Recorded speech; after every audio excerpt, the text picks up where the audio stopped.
एक बात बताइए, आपसे मैं पूछता हूं ताकि इसको थोड़ा कंटेक्स्ट लोगों को समझ में आए। आपको अगर आज जाकर एक घर खरीदना है तो यूजुअली एक आम इंसान कैसे खरीदता है, आप बताइए। अगर मेरे को एक फ्लैट खरीदना है 1 करोड़ का, आप कैसे खरीदेंगे? ठीक है, एंड पे कैसे करेंगे? ठीक, ओके, ठीक है, ये बहुत ज्यादा ब्रॉड हो गया। ओके, किस तरह का पैसा है, करेक्ट, मतलब अपने पैसे से या फिर लोन लेके इस तरह से करेंगे। रईस लोग आफ्टर अ पॉइंट वो अपने पैसे से कभी कुछ खरीदते ही नहीं है।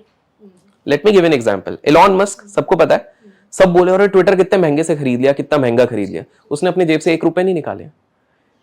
Yes, so this is the power of how this rich people think. Rich people, वो लोग लिक्विड बहुत कम रखते हैं। वो लोग क्या करेंगे, उन लोगों की कंपनीज, उन लोगों के एसेट्स इतने ज्यादा रहेंगे, वो ऐसे करेंगे कि उस एसेट के अगेंस्ट वो लोन उठाएंगे और उस लोन से फिर वो ट्विटर खरीदा जाता है। तो वो कभी अपनी चीज लिक्विडेट नहीं कर रहे, ताकि वो देखिए, हम लोग क्या करेंगे कि अगर मुझे एक 2 करोड़ की बिल्डिंग, एक फ्लैट खरीदना है, तो मैं अपने चाचा जी की एक जमीन जो 50 लाख की थी वो बेचूंगा, अपनी एक जमीन बेचूंगा, फिर लगाऊंगा। तो मैंने अपने उस एसेट की वैल्यू तो खो ही दी है, क्योंकि मेरे को लगा चलो मैंने 10 लाख में लिया, 50 लाख में बेचा, मैं उसमें खुश हो गया हूं। बट व्हाट इफ वो 10 लाख की जमीन आगे चल के 4 करोड़ होने वाली है? अगर मैं एलॉन मस्क हूंगा तो मैं क्या करूंगा, मैं उस तरह के एसेट रखूंगा, नॉट नेसेसरली जमीन, जिसके अगेंस्ट 80% मुझे लोन, और मेरा क्रेडिबिलिटी इतना ज्यादा है, बैंक वुड से यार ये तो पैसा दे देगा, इसके पास इतना सारी चीजें हैं, they will give me loan, उस लोन से मैं खरीदूंगा। तो मेरे जेब से एक भी चीज नहीं गई। तो लेवरेज को मैंने अपना एसेट बना दिया वहां पे। हम लोग कब लेते हैं, हम लोगों को हमारी इनकम होगी 30,000 और 1.5 लाख का हमको आईफोन खरीदना है, तब हम क्रेडिट कार्ड और ये लेंगे। ये लोग तब नहीं ले रहे, ये एक और एसेट जो जनरेट। तो दिस इज हाउ। तो रॉबर्ट कियोसाकी जो एक किताब लिखे हैं, रिच डैड पुअर डैड, अभी काफी सुर्खियों में थे, तो उन्होंने कहा मैं $1.5 बिलियन के कर्जे में हूं, और if I go under, I don't worry because the banks go under. क्योंकि उन्होंने क्या किया है, प्रॉपर्टी खरीदी, उस प्रॉपर्टी के अगेंस्ट और एक कमर्शियल प्रॉपर्टी, उस प्रॉपर्टी। अब उनके लिए ना 15 से 20 स्टैनफोर्ड, हार्वर्ड, ये सारे लोग जो बैंक्स में काम करते हैं, वो लोग मेक श्योर करेंगे कि ये बंदा बैंकरप्ट ना हो जाए, क्योंकि ये बैंकरप्ट हो गया तो बैंक्स को डेंट लग जाएगा। तो ये लोगों ने सीधे पुश कर दिया। और ये बंदा, इसने अपना सिंपल, देखिए इनका मैच बहुत सिंपल सा है। एक सिंपल सी चीज बताइए, एक इसको बहुत सिंपल बना देते हैं ताकि आपके लोगों को भी समझ में आ जाए। इसमें कुछ मल्टीपल जीरोस आप लगा देना रईसों के लिए। रईस लोग बोलेंगे कि अगर मेरे पास 10,000 रुपए हैं और मुझे बहुत श्योर है कि कोई एसेट क्लास मेरे को 20% का रिटर्न साल भर में दे देगा, तो मैं 10,000 पे 20% मतलब 2,000 बना पाऊंगा। अब यहीं पर अगर मेरे को 8 गुना ज्यादा पैसा मिल जाए या 10 गुना ज्यादा पैसा मिल जाए, तो मेरा पैसा भी 10 गुना बन जाएगा। ये 10 गुना पे अगर मेरे को सिर्फ 2% इंटरेस्ट देना है या 3% इंटरेस्ट देना है, तो बाय डिफॉल्ट नेट और नेट में एक प्रॉफिट में ही रहूंगा। तो ये लोग पैसा कम इंटरेस्ट रेट पे उठाएंगे, बड़ा इंटरेस्ट रेट उधर बनाएंगे और निकलेंगे। अब इसमें आप बोलोगे लेकिन कभी मान लो उसमें इंटरेस्ट रेट नहीं बन पाया, जो 20% आप सोच रहे हो, मान लो नेगेटिव रिटर्न दिया, तो वो अब मेरा रिस्क थोड़ी रहा। अगर इसमें मल्टीपल बिलियन डॉलर्स लगा तो बैंक का है, तो बैंक खुद रास्ते ढूंढेगी कि भाई इसको किसी तरह बचाओ, क्योंकि ये अगर गया तो बैंक की हालत खराब हो जाएगी। तो this is exactly how these people, तो they are investing more in commercial assets, that is another area.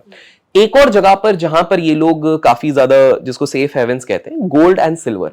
आजकल सिल्वर पे ज्यादा इन्वेस्ट करते हैं, बिकॉज ऐसा माना जा रहा है कि आने वाले 15-20 साल में silver is going to surpass in terms of returns as compare to gold.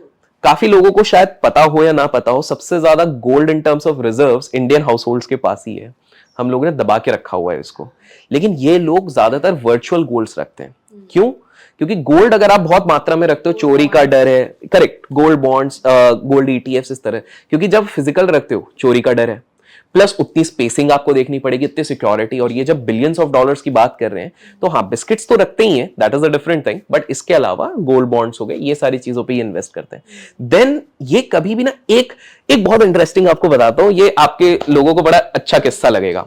एक जिम रॉजर्स करके एक बहुत बड़े फंड इन्वेस्टर कम ट्रेडर है, ठीक है। तो अभी हाल फिलहाल में कुछ समय पहले, कुछ मंथ्स पहले, एक वॉर रशिया यूक्रेन का आपने सुना होगा, जो बहुत ज्यादा सुर्खियों में आ गया था, पैनिक में आ गए थे। उन्होंने पहली चीज क्या करी होगी, मतलब सारे लोग सोच रहे थे कि चलो मैं पैसे निकाल लूं, मैं अपने बैंक में रख लूं। उन्होंने करीब 8 करोड़ या 6 करोड़ रुपए देके न्यूजीलैंड का एक स्टॉक मार्केट का लाइसेंस ले लिया। अब आप सोचोगे न्यूजीलैंड का क्यों लिया? उनने दिमाग कहां सोचा, आप बताता हूं। उन्होंने देखा कि पूरी दुनिया में सबसे पहले उनके टाइम जोन के हिसाब से न्यूजीलैंड का मार्केट खुलता है। अगर मार्केट में पैनिक आना है तो पहले इंडिकेशन न्यूजीलैंड से आएगा। मैंने यहां पर सारी चीजें खरीद के रखी हैं। उन्होंने लाइसेंस इसलिए ले लिया ताकि एक क्रॉस एसेट वाला कंसेप्ट होता है, आप इधर के एसेट उधर बेच सकते हो। अगर पैनिक आया तो सबसे पहले उधर बेचेंगे भी, प्लस एक कंसेप्ट होता है ट्रेडर्स का शॉर्ट सेल।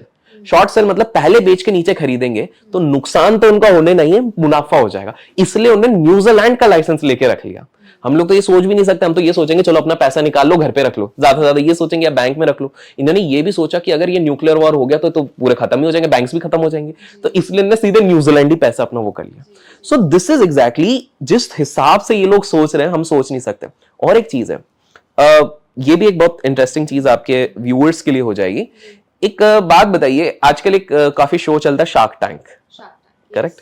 तो उसमें दोगलापन और ये सब जो चलता रहता है। सो शार्क टैंक में आपने देखा होगा लोग अपनी इक्विटी बेचते हैं कि मेरी ये कंपनी है, इतना 5% के लिए मैं इतना स्टेक दे रहा हूं, ये दे रहा हूं। तो आपने इंडिया में ना एक काफी कॉमन चीज देखोगी, चाहे आप दुकान को देखो, दुकानदारों को देखो, नॉर्मल बिजनेसमैन को देखो, they are very attached to their business. वो बोलेंगे कि भाई मैं अपने गल्ले पे बैठूंगा, मैं इधर रोज बेचूंगा, मेरा बच्चा भी यही देखेगा, बड़े होके यही देखेंगे, हमको ये किसी को देना नहीं है, ठीक है? वो कहीं ना कहीं $1 मिलियन का गेम तो खेल लेते करोड़पति, लेकिन वो कभी अरबपति नहीं बन पाते, बिलियनर्स नहीं बन पाते। उसका सिंपल सा रीजन है, एक $100 मिलियन कंपनी का आप 100% स्टेक भी रखोगे तो भी आप मिलियनर तक ही रह जाओगे सीमित। हाउ बिलियनर्स थिंक इज, हम $1 बिलियन अपनी कंपनी लेके जाते हैं, एक $10 बिलियन कंपनी का एक 15% stake is much more valued as compare to $100 million का 100% स्टेक। तो एक बिलियनर ना अपने स्टेक को डाइल्यूट करने से नहीं डरता है, वो सही समय पे अपना इक्विटी रखता है। आप जाके देखिए, जेफ बेजोस 15-16% का शायद इक्विटी स्टेक होगा उनकी कंपनी में, Bill Gates again double digits के आसपास होगा, इलॉन मस्क अगेन सेम। तो आप ये देख रहे हो इन लोगों ने गेम क्या सोचा है, हम 200-300 बिलियन डॉलर कंपनी अपनी बनाते हैं, उसमें छोटा सा स्टेक रखते हैं, हम इधर सेटिस्फाइड नहीं रहेंगे। तो अगर कोई बड़ा स्ट्रैटेजिक इन्वेस्टर आ रहा है जो मेरी कंपनी को $100 मिलियन से $1 बिलियन ले जाएगा, लो भाई तुम मेरा स्टेक। बट एक आम इंसान सोचता है, उसको एक घमंड रहता है कि मैं अपना ही मालिक हूं, अपने ही बॉस। अगर आप $100 मिलियन पे भी हो ना, आप अपने मालिक पूरे तरह नहीं होते हो, कस्टमर को आप अकाउंटेबल हो। कल को बिजनेस में कुछ भी ऊपर नीचे होता है, आपके सप्लायर्स को आप रिस्पॉन्सिबल हो।